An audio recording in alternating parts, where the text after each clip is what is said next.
The 14th of May elections in Turkey are seen as the most consequential in the republic's 100-year history. The opposition has named a joint candidate for presidency in 74-year-old Kemal Kilicdaroglu, head of Turkey's second biggest party. Klichdarolu aims to emerge from Erdogan's shadow, who is the longest-serving leader of Turkey. The opposition has vowed to reverse many of Erdogan's policies on economy, civil rights and foreign affairs.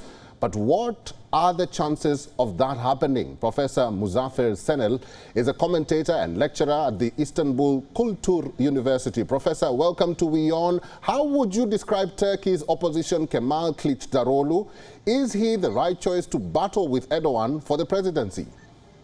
I have no doubt about the Klichdarolu's candidacy, that actually Klichdarolu is representing a group of parties which is not alone, which is one of the main strengths of Klichdarolu.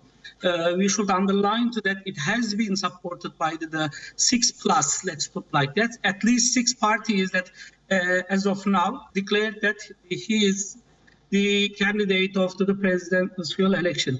And apart from those, also several civil society organizations and also journalists, academics has already also sent their ratings to Klichdarolu to support his candidacy, which is very much important, I think so, since Turkey is suffering huge economic crisis, that government policies has been fallen down, that the country is going to bankruptcy. The second one is about the earthquake. 1 month ago that we have faced with the devastating earthquake. Government failed to respond effectively, despite the fact that they tried, but it is not well prepared for 22 years almost in government, but we see that the government is not well prepared for the earthquake. This is the second reason to that. And also foreign policy issues that has been also a very critical moment of the history, that Turkey is going to be reformulated itself 100 years later. That since the more than 200 years, Turkish, let's say, relations with the all parties of the world is somehow, let's say, mostly in the Western-oriented foreign policy. Right. And last 7 years, which is, during the AKP first years, it's going to be more globalized. But then it's turning into a kind of more authoritarian, more close to the authoritarian regimes of the world, like the Russia and China. And the Erdogan's governments that is bringing also the nationalist discourses on the agenda, which is very harmful for Turkey. Therefore, when we look at the Klichdarolu discourses, which is more than 10 years, he's speaking about the ethics in politics. He's maybe the only leader speaking about, continuously speaking about the ethics, justice, virtue, and especially underlying the justice is very much important to say, and also embracing the diversity of Turkey, which are very much important to say, since this is the representation of the Turkish society, which is more representative power than the AKP of today. It includes to the nationalist parties, Islamist parties, leftist parties, all the parties is supported. Therefore, I have no doubt that the Klichdarolu's candidacy. The elections that are most probably that, of course, we have 2 months more, but I don't think so that still Erdogan is a candidate or not, we don't know.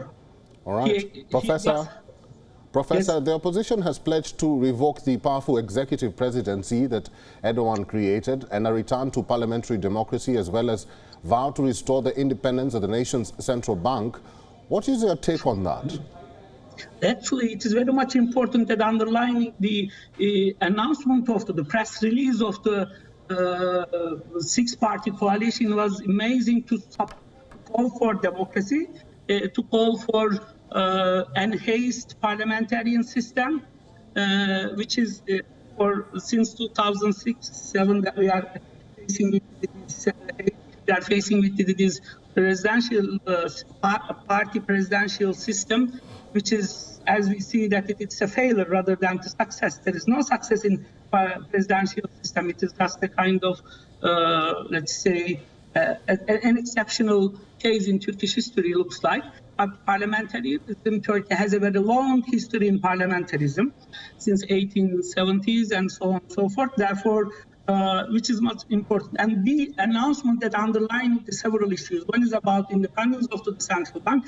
The other one is, and the most importantly, to call for a new constitution, civil constitution, and also calling for an independent judiciary, which is faced with very undermined during that period, and restoring country, let's put like that.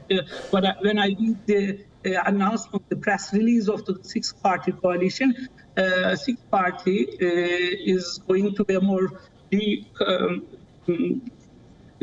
reforming or reformulate the Turkey. And the most important discourse, Halil İbrahim Sofrası, which is connotated with the prophet Abraham, which is also an important tool. It is symbolizing coming from the history and the society, calling for the all different segment of the society into the table. Therefore, it is a more embracing than to Erdogan's discourse or AKP discourse. All right, Professor Muzaffer Senel, thank you very much for your insights and for talking to WION World is One today. You're welcome.